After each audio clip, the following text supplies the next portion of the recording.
Have you ever suffered a concussion? You know what? I think so. I remember, you know, from different sports and different things, falling, hitting my head, and seeing stars and being woozy and that type of thing. But it was when I was younger, much younger. But if that's the sign, you know, I really don't know. But if those are the signs and the symptoms and being a little woozy after, I believe so. Okay. The point we're trying to make is Giselle, Tom Brady's wife, went on the CBS Morning show and said that he has had concussions, but the Patriots have no documentation. But he told her, I had Drew Brees, the Saints quarterback, on yesterday, and I said, would you tell your wife if you had a concussion? And he said, no, I wouldn't want her to worry. Would you tell your wife if you suffered a concussion during an NBA game? If I was a football player, no, because I think that they worry about concussions a lot more. And you see the CTE and all of everything that goes along with it, and just how violent the sport is, you know, which is still my favorite sport. I wouldn't tell. But in basketball, yeah, I would tell, especially if we're at home and we're making each other dinner, or I'm not feeling well, or, you know, that type of thing. I do think you tell your spouse everything, because they're the ones that's taking care of you and you're the ones that's taking care of them. So, yeah, definitely I would tell her if I'm basketball and had a concussion. That's probably the first person I'd tell. Did you play football? A little bit. I tried to. I tried to. But, yeah, that was my favorite sport growing up. So, yeah, I tried to play some tight end. 19 wagon was my play. All I had to do was post up, you know, when you get down in the end zone. So I had okay hands. I just posted up, man. If you had stayed with it, could you play?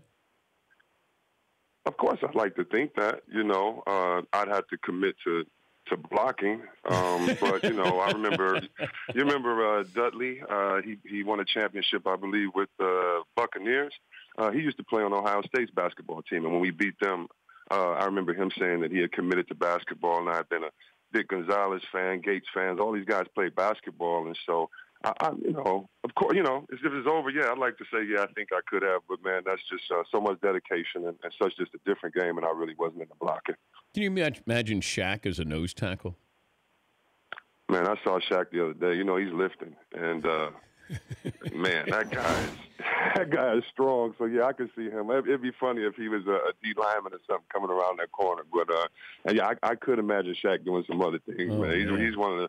He's the biggest human I've ever seen. Did you ever take a charge from him when you played against him? No, never, never. If you had to take one, game on the line.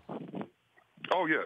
Game on the line, yeah, because, you know, we have a couple days to heal up and all that. Man, one time he bowled me so hard, man, my sternum was it looked like it had water all in it because it was just swollen. You remember what he did to Mutombo when he dribbled twice and then turned around, elbow to the chest and dunked on? Yeah. So, yeah, no, I wasn't trying to take charges. I tried to stop it before it happened, grab him before he could go up. Explain this to me, not making the All-NBA team and how it affects max contracts with Paul George and Gordon Hayward.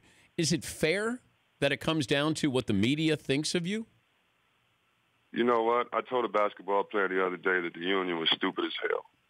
That the fact that you allow people, that it could become politics, games, it could just be favors, it could just be if I like you, if I don't, to validate your worth on the court, it's idiotic. It's totally idiotic. I don't know in what other sport the media validates or is the substance of a guy's contract. So I think it's ridiculous, and it's sad to see. Who's more likely to leave their respective teams, Paul George or Gordon Hayward? You know what? I've just been hearing Paul George. You know, I don't know him, but I know he's from that L.A. area. He's working out with Kobe. It looks like they've had their time there in Indiana.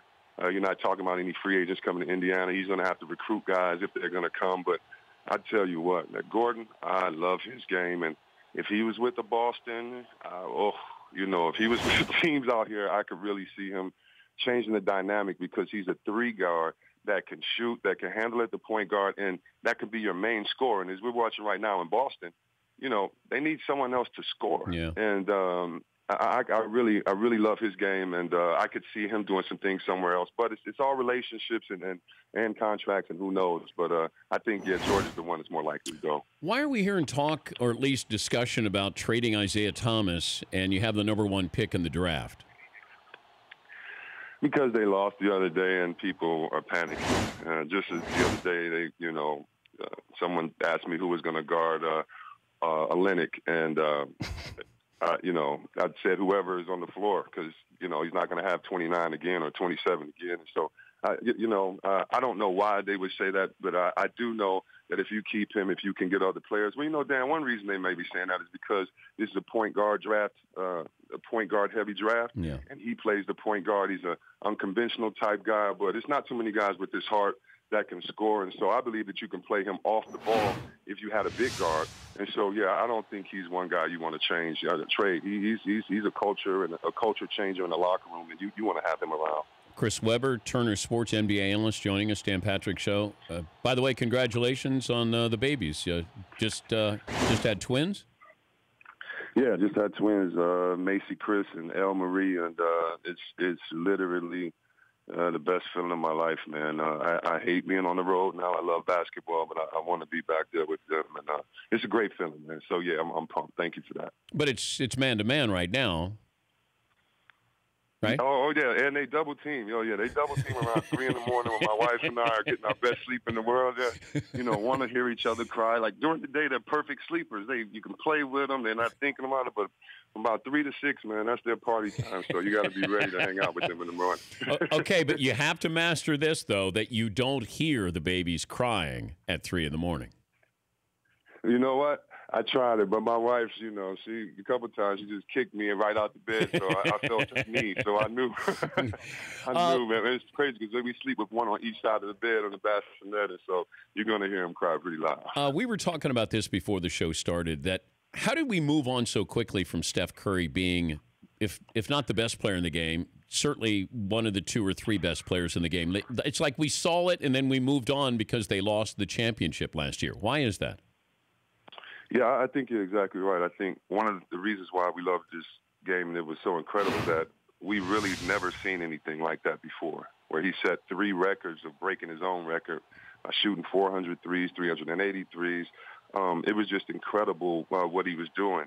And I won't say the league caught up to him, but this is a league where I think, you impress us, we want to see more. Look at LeBron. We're talking about how great he's playing in the playoffs, and he's had a pretty good season. And so I think he falls in that. I think Durant falls in that sometimes, that we don't appreciate some of the best players. We get used to what they're doing. And unfortunately with Curry, we get used to what he's doing, and he's winning. So unless he does a play like he did on Gobert when he turns him around, spins him, and all of that, if he's not doing that and just winning, sometimes I think he does get kind of overlooked and underappreciated, if that can happen to one of the best players in the game. But we're doing that to LeBron. I've said this year, I don't know if he wins another MVP because I know he missed games this year, but he's playing as well as he's ever played. I just feel like we've heard the story. Jordan didn't win twice with Barkley and Karl Malone. I think people got tired of the Jordan story. I think they're tired of LeBron's story. And let me ask you this, because you've been in the business a long time. How has social media affected it? Like everyone now has an opinion, or you can show a guy, they always show a play with heart, not playing defense. Yeah. And you can see that just as you can see an old SportsCenter highlight. So I wonder how much that affects it. But you're right. And my thing is that this is his 14th year LeBron, and he's in the prime of his career. And for me, having seen great players come and go, I remember watching Karl Malone in his last game, Dr. J in his last game. I really enjoy the fact that this is the era right now, that it's small ball, that these guys can do some incredible things. So I think you have to just try to go back to being a purist and say, I love what's going on, as opposed to letting the storylines bring you in, because like you say, we heard the storylines, and but I think we do underappreciate some of these guys sometimes. Have fun tonight. Give Reggie an elbow.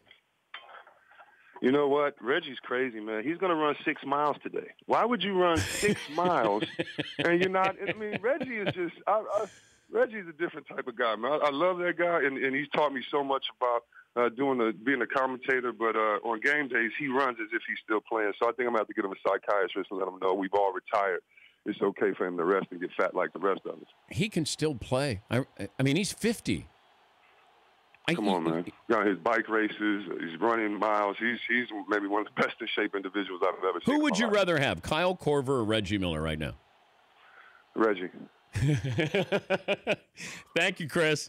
Thank you, guys. Have Chris a good one. C. Webb, Turner Sports NBA analyst, dad of twins. The Dan Patrick Show, weekday mornings on Audience.